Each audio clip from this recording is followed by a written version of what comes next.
हाय दोस्तों, मैं हूँ प्रगति और स्वागत करती हूँ आप सबका मेरे इस यूट्यूब चैनल पे जिसका नाम है खुशी मोटिवेशन। आज जानते हैं नवनाथ येवले के बारे में, जो कि है चाय वाले, जिन्होंने सिर्फ चाय वालों से करोड़पति बनने का सफ़र तय किया है। वो कहते हैं ना दोस्तों, कोई भी लक्ष्य इंसान के साहस से बड़ा नहीं होता, हारा वही जो लक्ष्य के लिए लड़ा नहीं। ऐसी ही कहानी नवनाथ येवले की है।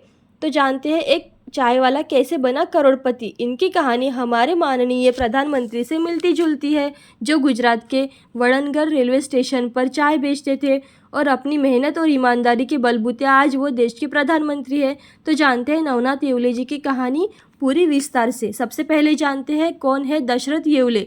दशरथ येवले नवनाथ येवले के पिताजी थे, जिन्होंने 16 वर्ष पहले पुणे आकर दूध बेचने से शुरुआत की और फिर शहर के कैंप डिस्ट्रिक्ट में एक दुकान किराए पर लेकर चाय बेचना शुरू कर दिया। उसके बाद वर्ष 1983 में सलजरी पार्क में खुद की एक दुकान खोल ली। जैसे ही उनका बिजनेस बढ़ने लगा, उन्होंने चाय के साथ कई तरह के स्नैक्स बेचना भी शुरू कर दिए और फिर पुणे के अप्पा बलवंत चौक के साथ साथ ढंकावड़ी के भारतीय विद्यापीठ के पास अपनी एक दुकान खोल दी।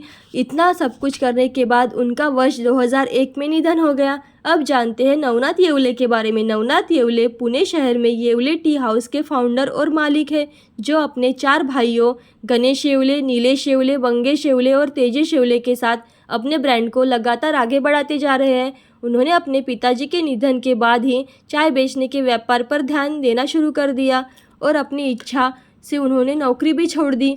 तो जानते हैं नवनाथ येवले ने कैसे आइडिया लाया।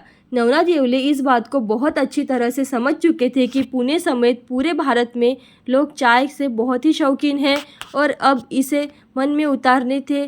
चाय में दुकान खोलने का आइडिया उनकी सोच में आ गया था।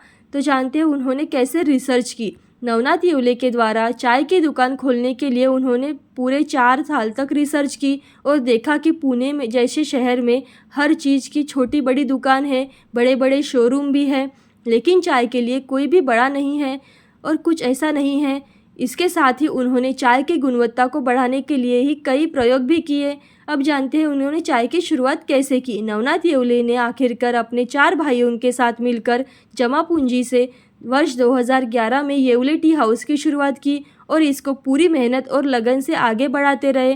तो जानते हैं येवले टी ने अब तक कितने सफ़र हासिल किया।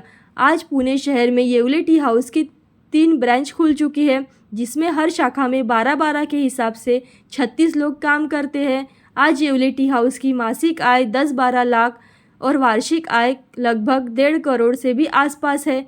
तो जानते हैं वो नवनाथ येवले का फ्यूचर को लेकर क्या प्लान है। नवनाथ येवले का येवले टी हाउस को लेकर भविष्य में बड़ा लक्ष्य है, जो इसे अब अंतर्राष्ट्रीय ब्रांड बनाने के लिए सोच रहे हैं, जिसकी 1000 से ज़्यादा ब्रांच पूरे देश के टॉप शहरों में और विदेशों में खोली जाएगी, जिससे हज़ारों युवाओं को नौकरी भी मिलेगी। आज येवले टी हाउस जिस मुकाम और ऊंचाई तक पहुंचा है, यह सब मुमकिन हुआ है नवनाथ येवले की दूरगामी सोच और अपना कुछ बड़ा व्यवसाय करने से जुड़ी सोच के कारण। जहां आज के युवा पढ़ लिख कर अच्छी नौकरी करना चाहते हैं और भविष्य बनाना चाहते हैं, वहीं दूसरी ओर नवनाथ येवले चाय के बिजनेस को बड़ा करके कुछ नया करना चाहते हैं और उस तरफ वो लगातार प्रयास करते जा रहे हैं। ऐसी अच्छी कहानियाँ और मोटिवेशनल वीडियोस देखने के लिए खुशी मोटिवेशन को लाइक शेयर सब्सक्राइब जरूर करें। Thank you so much.